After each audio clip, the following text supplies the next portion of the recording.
Okay, so nobody's getting the truth from the mainstream media, folks. It's well past time to open your eyes, your ears, and your mind. Do your own research because something isn't right here. And if you can't see that, you are not paying attention, folks. It's the opportunity to forge for ourselves and for future generations a new world order. A world where the rule of law, not the law of the jungle, governs the conduct of nations.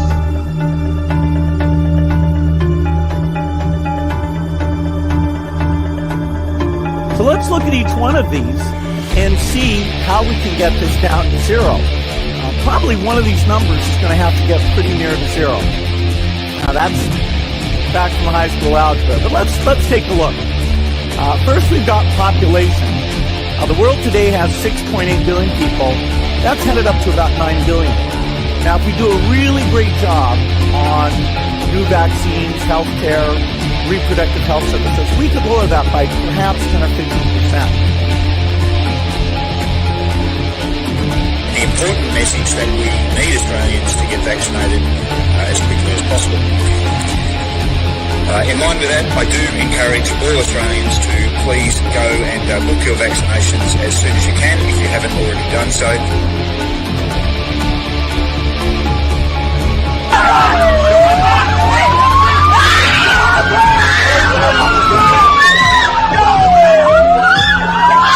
Emma, get away!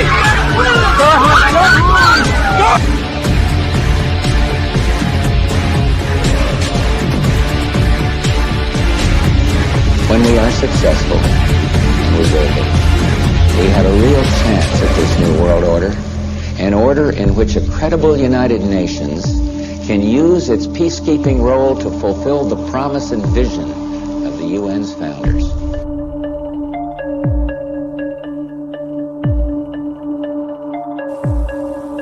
Okay, we need to stand up against this tyranny, folks. Stop giving away your freedoms and liberties, because the more you give up, the more these people will take until you have absolutely nothing left. That's their agenda.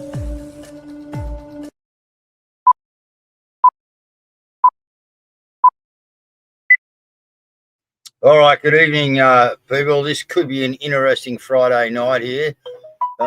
Yeah, we're And silent. hey, Silent. yeah, we're having trouble with Everything. everything here, guys. But anyway, it's probably because Caz ain't here. But anyway, Caz is gone, like any normal girl has to every once in a while to go and get a haircut. And so I think she's going to have a hangover in the morning, guys. That's what happened last time she done that. But anyway, we'll see what happens in the morning when we have a chat. But anyway, guys, we just got a few more people on tonight just to wrap up this election week and see what their viewpoints are. You know, a couple of other people that are players in this game that we're all involved in, and behind the scenes and in front of a scene. So let's just have a look at what's going on around the traps quickly, guys. So a new study retraces COVID's origins. Listen to this, to bats in southwest China or northern Laos. Well, there you go. If they come and see us about the information, they get something different. Now, I don't know how the protest went down in Melbourne CBD today, guys, but I know there was one on and it was about the cops, and I don't know how well it would have done. If you live in Canberra, you are getting encouraged to get vaccinated as influenza cases rise and doctors brace for whopper flu season. Oh, there's a lot of lovely people in Canberra I'd like to see not do that, but there's a few people in Canberra I'd probably, they can have my shot as well. Electric vehicle chargers across Australian suburbs, all right? They're going to start hammering things, guys, with the electric charging on the side of the road and different things. But we've got a couple of clips, actually. We've got one on P-Play drivers tonight. So let's bring in Carl and let's bring in Tim. Hey, Carl, how you going, mate? Brother, nice to have you, and happy birthday. Many happy returns for yesterday, wasn't it? Many happy. Yeah. I didn't count as many happies as we'd like, but many of them. 64 of them, mate. Hey, Timmy, how are you? Yeah, good, Dave, and yourself? Yeah, well, look, our studio here, we actually pretty happy with what's gone on. Not that it was what anyone wanted, but we certainly picked it. You know what I mean? And now it's been taken, and it's been taken in such a way. I think it's done us a big favour, because I think a lot of people are now waking up to the actual shenanigans that are going on in this country, Tim and Carl. That's exactly what we think at this studio, mate. Me and Caz have been talking about this all week. We're in a pretty happy spot. You know, we get a lot more information now to expose and get out to people, and so we're ready to go, and we are. We're hitting the mission the witness statement. We're hitting the cease and desist. We got people out there hammering Terry White. Carl was just talking about that knucklehead we've got going over to sign us up with the WEF. He needs a few emails. So there's plenty going on for us to do, you know what I mean? So it's good. I think you two guys are frozen on my screen, but I think you're still live. So I'm still live. I'm just not moving very much. I'm sitting back watching. So all right, come in whenever you're right anyway, Carl, and then I'll see if I can get some clips in. But yeah, come in, mate. How you been? Yeah, very decent indeed. We've had an interesting week on the Voice of Freedom with quite a few interesting conversations. I can see somebody's already mentioning last night's show in here. Thank you to those who were warning me about Emily. QSI is an interesting, for me, a very interesting, I don't know what you'd call it, entity. And I know a number of people who are involved with it at various different levels. They are wonderful people. I have no reason to suggest that any of them are doing anything that's nefarious. And Emily, while she is at the top, and certainly was very closely associated with Whiplash, for those who are into Telegram, Whiplash 347, I think it was heavily involved with QSI in the beginning. Then there was a breakout. Whiplash apparently, was hanging out with the demons and the nefarious types, and it all got a bit weird and wonderful. Funnily enough, John Wilson and Whiplash are great mates. So I don't know where that leads us all down an interesting path. Flock together. That's where that leads us to. Yeah. Okay. Yeah. So, but I've never seen, and I'll ask your viewers as well, Guru, because I'm very keen for that information if it is available. I was sent some texts last night by one person in particular who, and I quote, says, Emily has been proven a scammer. Well, I want to see that proof. Prove to me that QSI is a scam. Now, it's a hard thing to prove or disprove, I guess. If you follow the QSI rules and what they suggest with any of the tokenized offerings that they put forward, you only lose if you go against what they say. And what they say is buy them and hold them. They don't say buy them and try and trade them an hour or two later and make a 15th of a cent or a dollar or whatever you think. That isn't the advice that you are being given by those people. And I've had people who've come to me and said, I've lost $600,000 to them. And I said, well, explain to me how that happened. Let's go through this step by step. And they go through it step by step. And that's where even I, as a crypto and, digital currency numpty, could see the break in the chain. They weren't following the direction fully. So it's not a scam if you take your money out or you take their advice and decide to use it in a different way. That's you risking your investment and not a scam. If it was a scam, people like that would be arrested and thrown in jail. So if there is evidence of it being a scam, provable evidence, why is Emily not being charged? Why is she not in jail? Because there's hundreds of millions of dollars involved if you believe this scam. Why is she not in jail? And I got absolutely no idea, because I don't even know who friggin' Emily is. I thought you were talking about the chick on the introduction. No, beg your pardon, Guru. No, just there'll be a lot of people in your chat who are in there tonight. I've seen a few comments already, so that they know who I'm talking at, and they're especially the people I'm talking to. Right, I don't discount the theory that people have lost money. I do not discount the fact that you have lost money and you're hurt from it. My sympathies, buyer beware. But I have not seen any evidence of actual crimes that can be prosecuted anywhere that can be attributed to Emily or anybody else at QSI at this time. So, but I'm open to it. Send it to me. By all means, please send it to me. Carl@vofhq.com. Don't just send me hearsay from somebody else said, or a court, or a MoneyGram said they're not going to trade with them because of this, that, or the other. I'm not interested in reporting. I'm interested in facts. Show me where she's been charged. Show me how she's been investigated, why she was brought in for questioning, why she wasn't charged. Because if you're going to say they're proven scammers, show me how they're proven. And Vince, my IT guy, and I are going to have a very long and in-depth conversation about that, potentially over the weekend. And we're going to include one of the Galactic Larrikins, or Guru, you may or may not know, Mark, who is deeply into crypto and knows a lot about this side of things.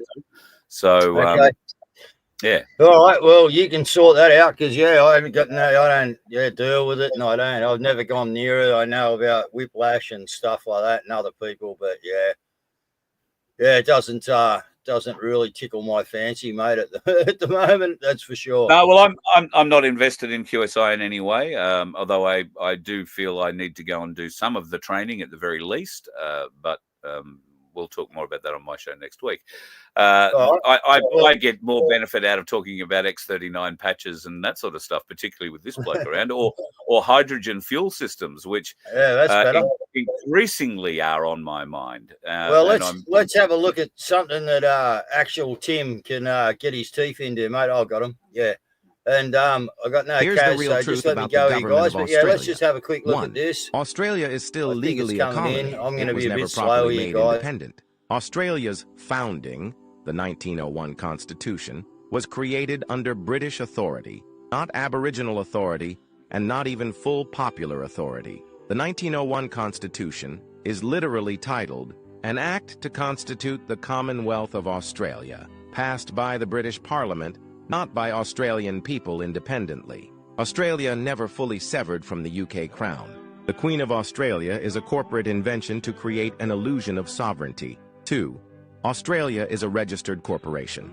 Australia is registered as a corporate entity on global stock exchanges, including the U.S. Securities and Exchange Commission, SEC. Registered corporations include Commonwealth of Australia, State of Victoria, State of Queensland, etc.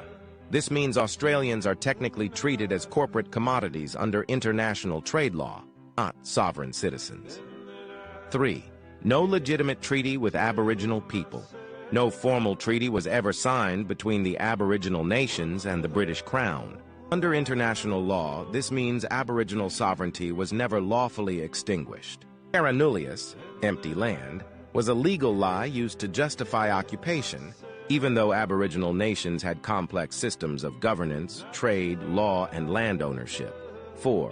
The 1973 Australia Act scam. The Australia Act 1986 is often called the law that made Australia fully independent.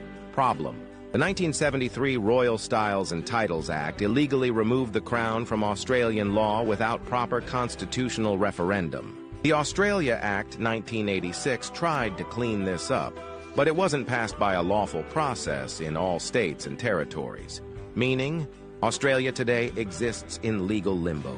It's not truly sovereign, nor properly authorized under international law. 5. Australian government oath of allegiance is to the Crown, not to the people. Politicians swear loyalty to the Crown of the United Kingdom, not to the people of Australia, meaning the true power structure remains colonial at its core, regardless of what flag is flown. They say Australia is an independent country. That's adorable.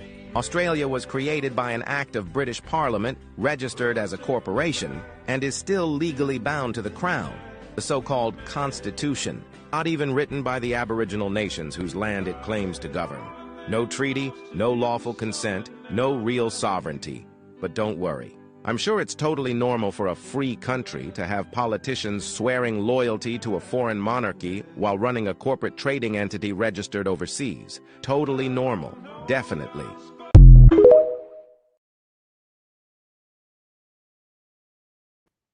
You should come automatically back. All right, I'm back in. Tim's back in. Where's Carl? I don't know. Okay, so Timmy, there's a bit of a rundown, mate. This is the sort of stuff that's going around on TikTok and that now, you know, and that's being done by, so people are generating these things, getting this information out. So it's certainly getting out and around there, you know what I mean? And TikTok's a great viewer for our younger people, so they're all seeing this stuff too. So yeah, the election last week, mate. What's your comments on it? We've had everyone else on this week to make comment on it, Tim. So yeah, what do you say? Let's look at. We'll work backwards from the result, right? Let's have a look at the result, and then we'll work our way backwards. The result on the recent election means this is how it all worked out.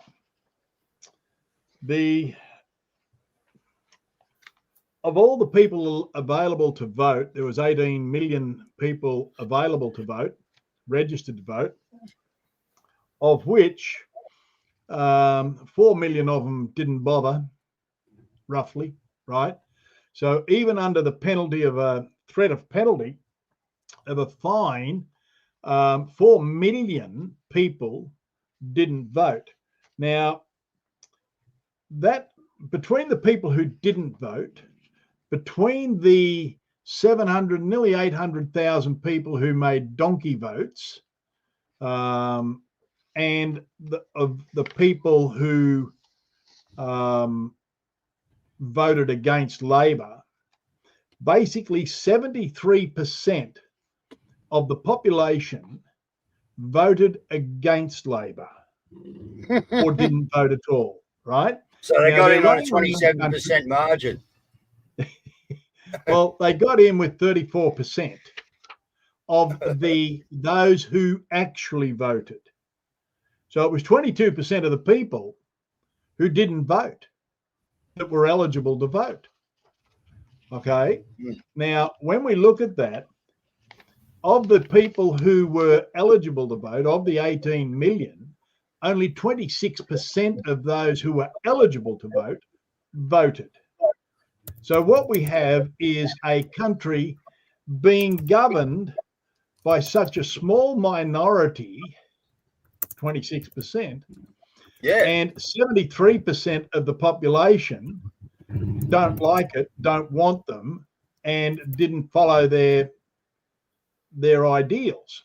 So really where we are, I think we're in a bloody fine place, because if we've got 73% of the population going, no, we don't like Labor, no, we don't want your dribble, but the way the corporate structure works, the way the two-party preferred system works, is you can't get rid of them. There's mathematically, it's impossible to vote Liberal or Labor out of the game.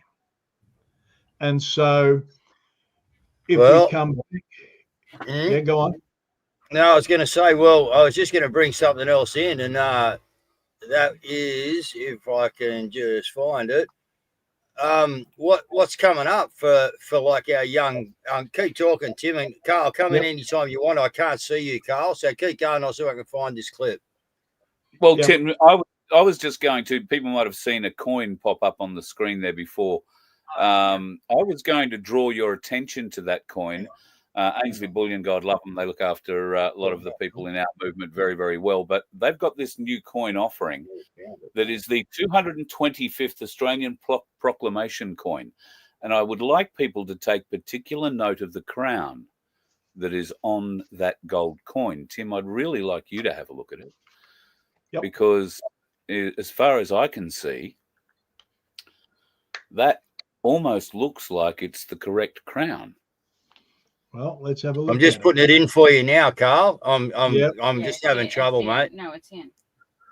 So for people, what I'm drawing Tim's attention to is the crown in the middle of that front coin. Yes, it's very close. It's not the fully arched crown. No. But it's not the stooped St. Edward's crown either. So it is an interesting crown. Now, if we can go back Dave, to what we were talking about before on that TikTok clip about Australia being a part of the British Commonwealth, and we've never. There's some truths, half truths, and whoops, I think we missed a bit there in that presentation, from my perspective. Now, please understand that the world of constitution doesn't spin on Tim's axis. This is Tim's theory and understanding of it. Now, there's other people out there who have different understanding and a different theory than mine, and we are all entitled to our theories.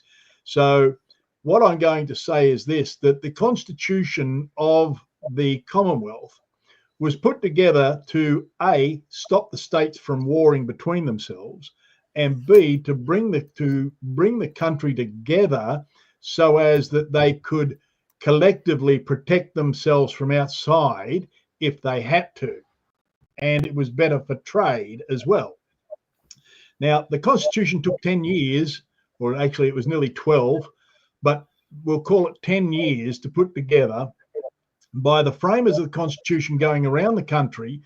And when they were talking to the various different groups of people, they were having meetings in Adelaide and Melbourne and Bathurst and Sydney and Brisbane. They had meetings all over the country. Now, clearly not everybody in the country could get to those meetings. I understand that. But it was not done without the representation of the colonists living in the colonies. Yes, it was a British Act. It is a British Act of the British Parliament, of which, because rightly or wrongly, and there's a lot of different theories on the original people who were here. They've got right of the land. Maybe that's correct. However, the story we've been given about how they all had peaceful structures and good relations and all this sort of stuff is not quite the way culture was here on this land when the colonists got here. The other side of that is that when the Constitution was framed and sent to the United Kingdom for the Crown to sign off on, it was for Australia to become a self-governing colony of the United Kingdom, right? Not a sovereign independent nation, but a self-governing colony of the United Kingdom. Now, in doing that, when Queen Victoria signed off on it, and she did sign off on it, and sent it back, it came back in an altered form, and some of what was altered was in the first 9 clauses, which strengthens the people's authority over the government. Yeah. All right. Right. And a lot of people on here will be aware of what you're saying. And again, a lot of people have, opinions. We could spend a whole show on this, Tim. You know what I mean? But So it's, can I just ask a question? It's actually one out of the chat that Zarko Ristov has put in here. If going back to the Constitution under the Queen and the Commonwealth is it such a great thing, why is Great Britain in so much shit at the moment? And I think I was going to say, our Constitution hasn't really helped us any, has it? Well, our Constitution has helped us, but it's been torn out from under us. We've got to remember in 1960, we haven't had a lawful Governor General appointed by the monarch of the United Kingdom since 1960, right? Okay, so, but it hasn't helped us because let's just go, because we got to keep moving, Tim. We can't just sit here. We can, but we can't. I got stuff. Yeah, I get you. Yep. All right. So here, let's just have a quick look at this, and then we'll see what's coming for our people. $15 billion income, no tax paid. Qantas, $9 billion income, no tax paid. Shell, also $9 billion in income, no tax payable, $4.7 billion for Santos. Australia's largest carbon emitter, AGL, $15 billion income with no tax paid. Singapore Telecom Australia, that's Singtel, the parent company of Optus, which is hardly Australian heroes right now, made $8 billion in income and paid not a single cent in income tax. That's all in the recent tax data release. 1 in 3 big corporations don't pay income tax, and corporate profits are hitting new highs. Meanwhile, people's wages are going backwards and we're in a cost of living crisis. Families are struggling to put food on the table this holiday season. The RBA has just predicted that everyday people won't have the same purchasing power as they did before the pandemic until 2038. That's right, 15 years away. While these massive corporations make record profits, pay no tax, exploit workers, what's our government actually?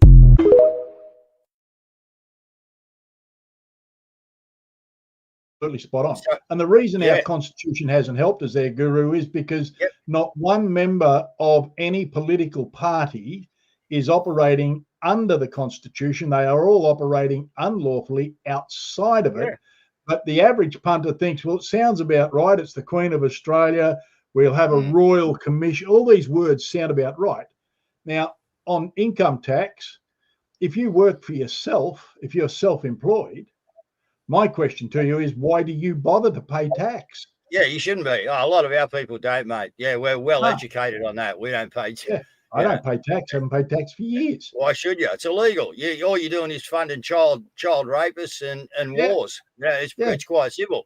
But listen, while that's going on, just have a look what's coming up for our P-platers. I want to get this out to the young kids and the parents to understand what total control is coming as you go into these digital IDs, all right, to get your licenses and do what they, want you to do, which is sign up to the, and then we'll get your views on this, Carl.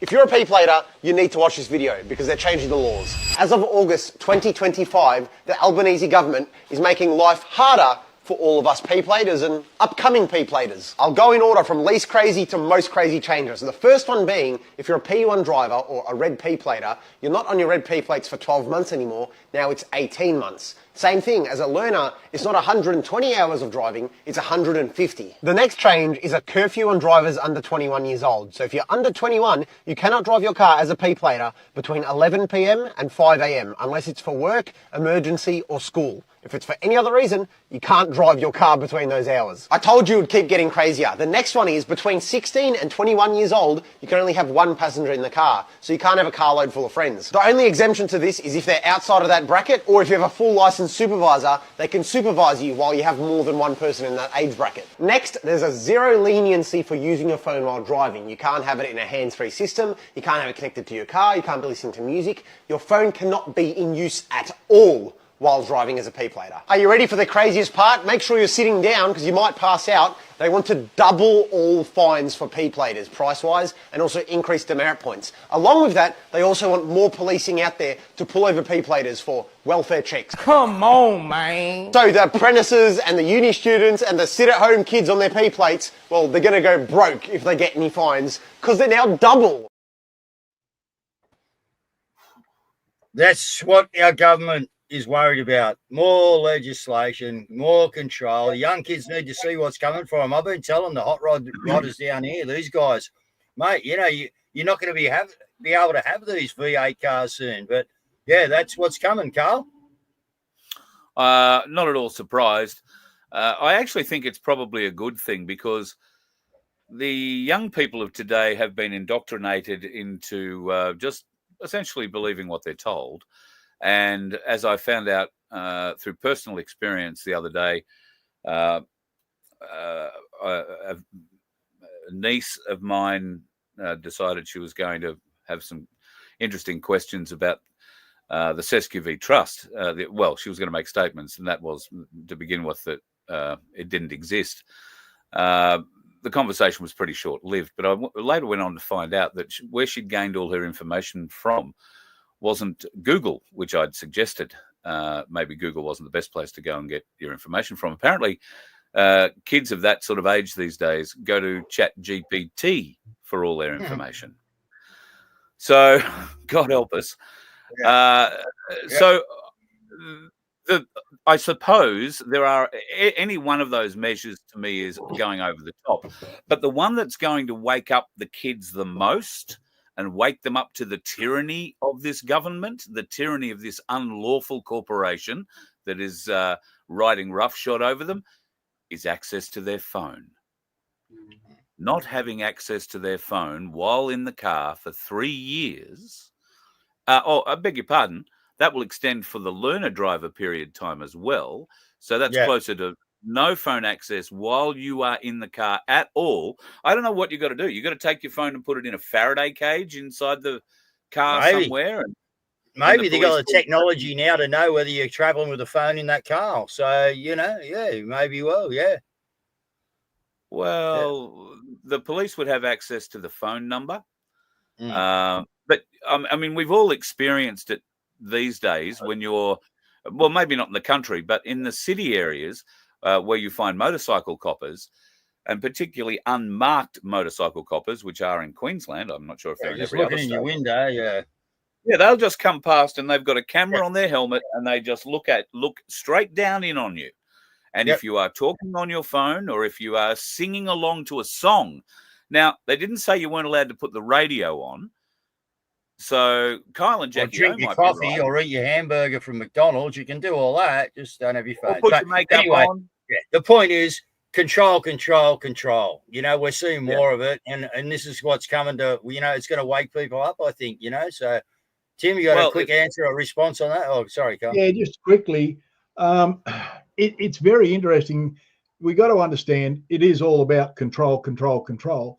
However, you buy any new car today, Toyota, BMW, whatever, the car is listening to every word you say in it, and it is going straight back to China. It's also looking at your driving style for the insurance company, how many times you put your foot on the throttle, how you sped. It's taking pictures every X amount of seconds. It's doing all of that because you've got cameras in your cars, front cameras, rear cameras.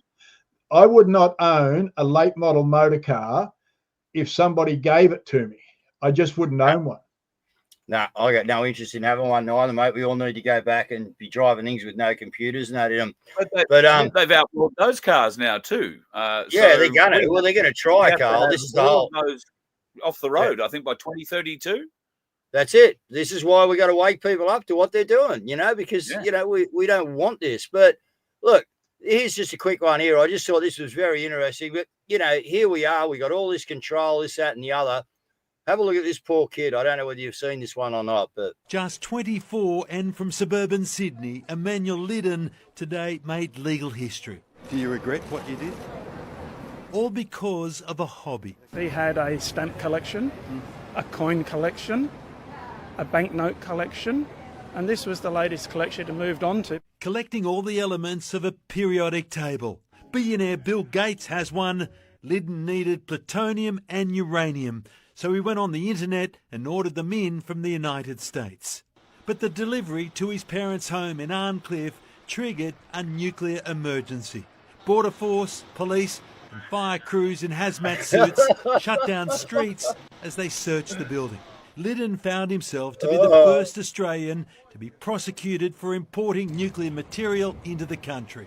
He pleaded guilty, his lawyer insisting it was a massive overreaction. The Australian Border Force reacted excessively.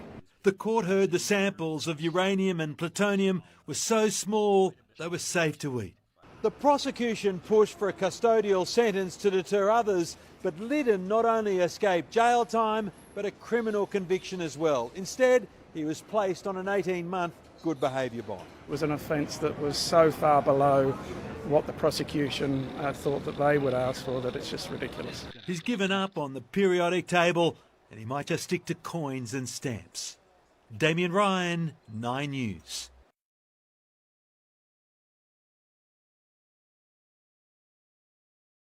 He should push to get his uranium and plutonium back and actually get his periodic table. This is just insane, mate. Just see the amount of cops, SWAT teams and everything they had there? Like, are you freaking kidding? Well, do you know what question that raises to me just alone? How useful is Border Force if they let uranium through the friggin' border and let it into some guy's house in suburban Sydney? I mean, seriously, But are here- there not scanners for this sort of shit coming through the board? They managed to catch it. Everything else. Don't they have a dog to sniff uranium or something? I mean, but God. here, Carl, here's an interesting fact. Dog to sniff Uranus. People rave on about uranium and all the spent fuel rods and whatever and ever, and you can't do nuclear because of it and everything else. What people don't understand is that spent nuclear fuel rods, if they are burnt with hydrogen burns at over 4,000 degrees C. It turns the spent nuclear fuel rod into inert dust. And so but nobody wants to talk about it because there's more money in storing the shit than destroying it. Yeah, it's just lies, mate. They've been lying to us they lied to us about frigging everything. Listen, we just got to get some flyers in, guys, for the weekend things that are going on. So I'll whack that in now and then we'll get back to it in 2 secs. Righto.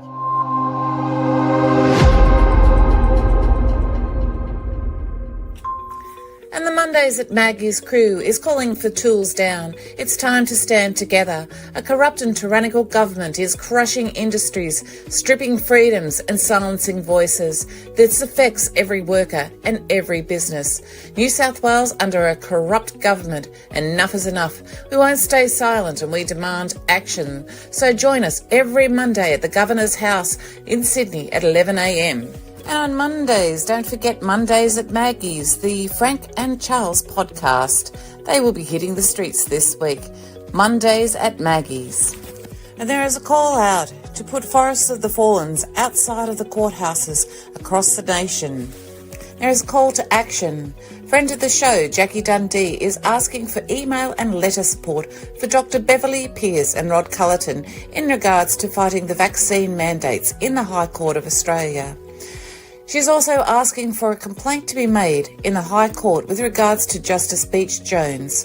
The templates are available on Stop the Rot, Sack the Lot. And in Victoria, we have the following events. In Melbourne, gather at the Governor's every Saturday to end the tyranny.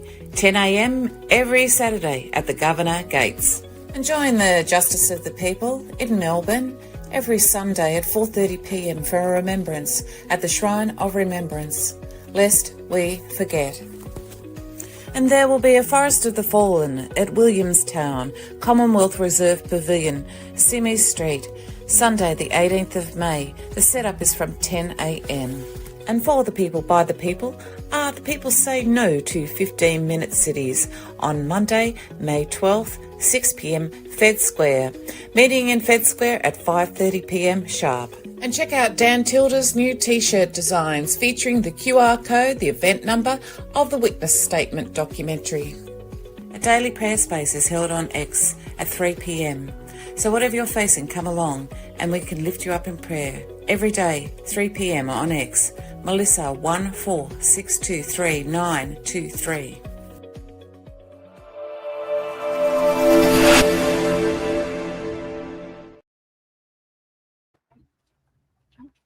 All right. And just to bring in something else, just quickly, guys, a 30-second clip, but this is where Australia is, okay? Rocco Vardy coming to you from the Ashfield Civic Centre. You guys have to have a look at this. Fucking everywhere I go, it's always Aussies on the street, homeless. Have a look. See that?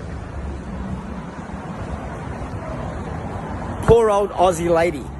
Probably in the mid-40s or I'd say early 50s, but wherever I fucking go, man, it's becoming a joke. Anyway, sending you all tremendous love. Ciao. Ciao. Well done, Rocco. He's just making point. There is no immigrant street sleepers, guys. It's only Aussies. You know, it's all by design. And has it gone far enough?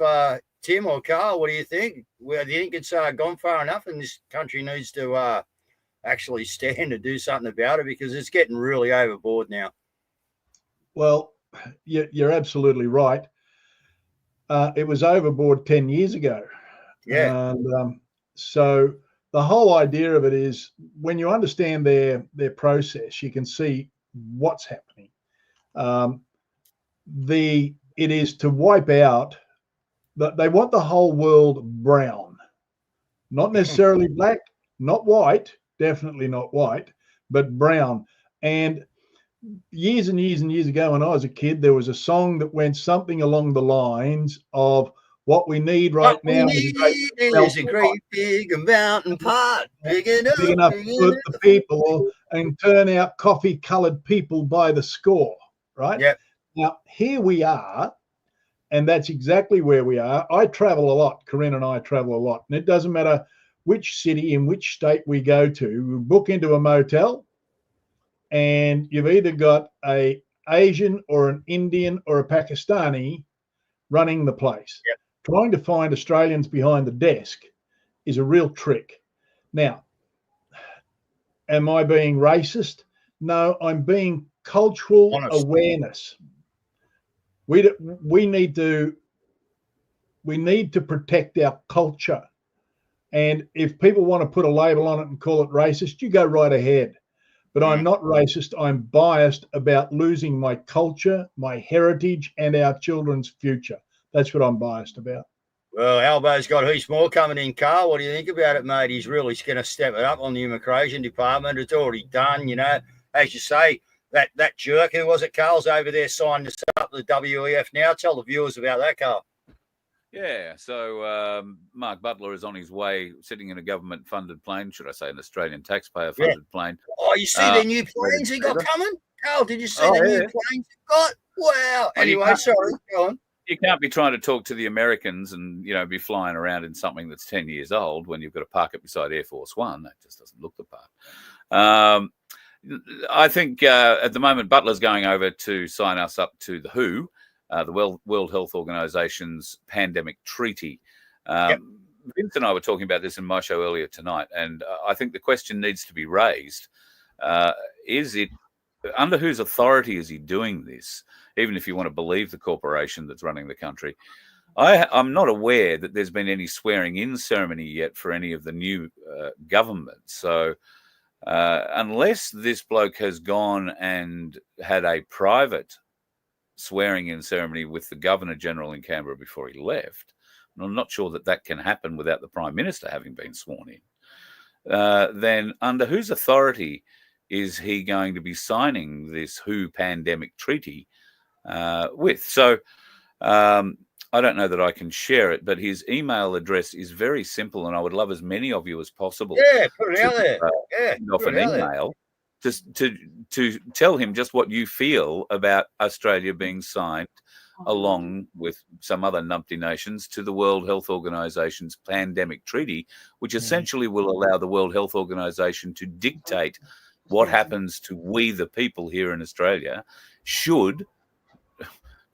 but when another pandemic outbreak occurs. And you can expect that certainly in the next 3 years. So his email address is minister.butler@health.gov.au. If you want to get quite serious about it, and a lot of you will know Ramona, one of the common law practitioners, a very, very smart lady. If you go to my website, vofhq.com, and click on the English Common Law tab, you will find at the top of that page a list of fiduciary duty documents. Now, fiduciary duty is a wonderful thing that every public servant has to take into account in their deliberations with and for we the people. And they are all under fiduciary duty. Now, I think it's about the 6th or 7th document down from the very top, they're all pinned to the top, there is one that's called Fiduciary Duty Public Servant. Attach that to your email and send it to minister.butler@health.gov.au and remind him of fiduciary duty to we the people of Australia. Now, will it stop him signing this document? No, it won't, but it does put him on a certain level of notice that I also pointed out the numbers that you were talking about before, Tim, that more or less 70% of Australia did not vote for the Labor Party. Yeah, we covered that on the show as well last night and the night before. Yeah, unbelievable. So under whose authority do they think they're operating to try and sign this document? So I would love for as many people as possible to fill up the government email inbox and show your displeasure. Don't swear, don't carry on, don't write a Bible. Nobody's going to read it. Just in a couple of lines, express your complete displeasure and disagreement. If his plan is to sign us up, you would resist that, and Labor will never get another vote out of you or anybody you know ever again, whatever threat you want to make along those lines, and move on. Don't go threatening the minister in your email. All right? Threaten your vote. Don't threaten the minister.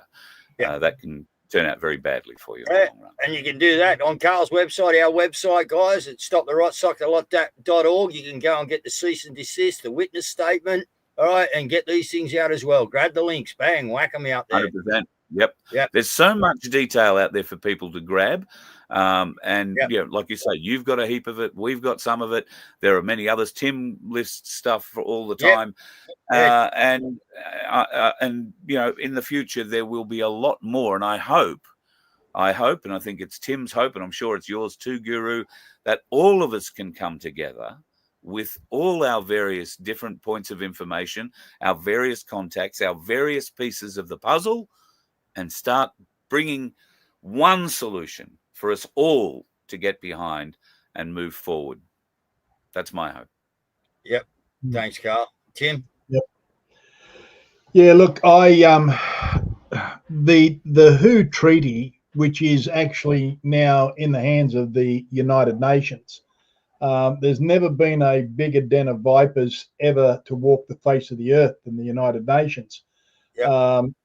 And what I understand is that the people, we're never ever going to find, even though the majority didn't vote for Labor, the majority are never going to stand up in open rebellion or pitchforks and sticks. That's never going to happen. What I do like to see is how these unelected bureaucrats go and do what they do, and we gather the evidence so as that there will come a day that every one of their actions that we have evidence of will stand in there for treason, and the rope makers will be busy people. The rope makers and the lever pullers, they will be busy people, because every time these swamp creatures go and do something to damage this country and the people within it, we gather the evidence. We have a mountain of it already, and every day we gather more. And I can tell you this, that it is my intent that whatever length of life we have, and I'm moving along in years, we got to make this happen quick. I'm in my 70s, but whatever time we have left, whatever energy we have left, whatever capacity we have in our soul and our spirit will be put towards bringing these people to account. Now, I don't believe that the UN or the WHO have the capacity to do anything to we the people in Australia if we say no. Now they could lock us up, but they can't make us do anything other. They could stand there and point guns at us. And as an old friend of mine said from Vietnam War days, he said, you don't need guns. He said a couple of syringes full of sulfuric acid sorts a lot of things out. Right. And so we the people haven't yet suffered enough to make them angry enough, unfortunately. When that day comes, God help Australia, and God help anything that looks like a public servant. And the main reason we'll all be saved. There's an American Pope. We'll all be saved. There's an American Pope. We have a freedom. Well, and the reason we are like where we are, Tim, and we're going to finish the show on this note here, actually, guys. Thank you very much for coming on and, sharing your views on a few things that's going on. But the reason being is the mainstream media, guys. I think, you know what I mean? We all know that that's the major player that we're up against. We are the media now. They are no longer the media. And the reason being is they lie. They just simply lie. So they're set up. They're the reason that we can't get to the people, amongst other things, obviously, you know, with these people who've taken a certain inoculation and they're not real well and they're not thinking real well at the moment. And there's a lot of, you know, frequency wars going on out there to actually subvert them and keep them dumbed down. And so, you know, these guys, once they stop lying to us, we might be able to wake a few of them up. But until then, we continue to do what we can do, guys. And that is, like Carl said to you, like I've just said to you, get to the websites, get the information, get it out. Hit Butler. Hit these people. All right? That's what we got to be doing, guys, letting them know our opinion, all right? Because we together make a force. We do.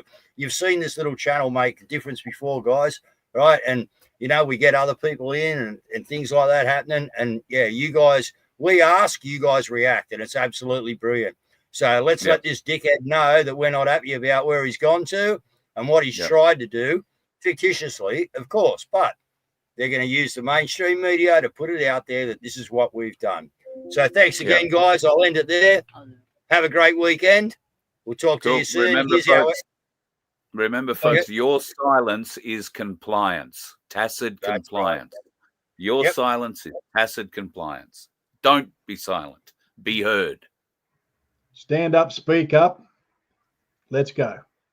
Okay, thanks, guys. Listen to this song.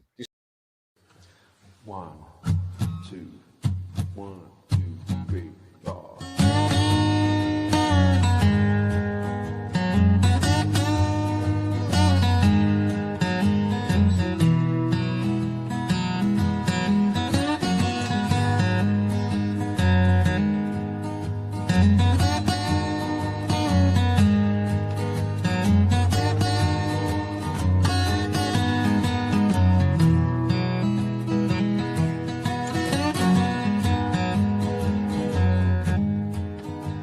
The man with the suits and the tie looks me dead in the eye, and he lies.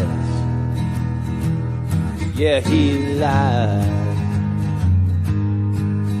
Then the woman with the makeup and the blouse beams right into my house, and she lies. Yes, she lies. The man wants me to be scared. The man making me see red, 'cause I know that he lies. Yeah, he lies. Then the woman with the beautiful eyes is no longer beautiful, because I realize that she lies. Yes, she lies. Well, you ain't welcome round here no more. Been down this road too many times before. This the last time you ever cast your spell. You fooled me once, so shame on you. Won't fool me twice, 'cause I see right through the oh so many lies you always tell. From the north to the east, to the west to the south, you cover much ground with your filthy mouth and your lies. Yeah, your lies. You lie so much you believe yourself. The day you tell the truth will be a cold day in hell. I despise all those lies. You ain't welcome round here no more. Been down this road too many times before. This the last time you ever cast your spell. You fooled me once, so shame on you. Won't fool me twice, 'cause I see right through the oh so many lies you always tell. Well, we the people see what you do with your your plastic smiles and your auto cues and those lies. Yeah, those lies. How much longer can you hide the truth when this lion wakes? It's gonna eat you and your lies. Yeah, your lies. Well, you ain't welcome round here no more. Been down this road too many times before. This the last time you ever cast your spell. You fooled me once, so shame on you. Won't fool me twice, 'cause I see right through the so many lies you always tell.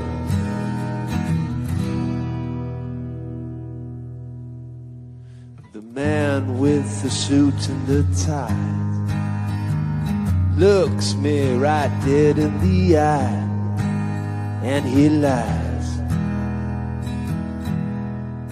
Yeah, he lies.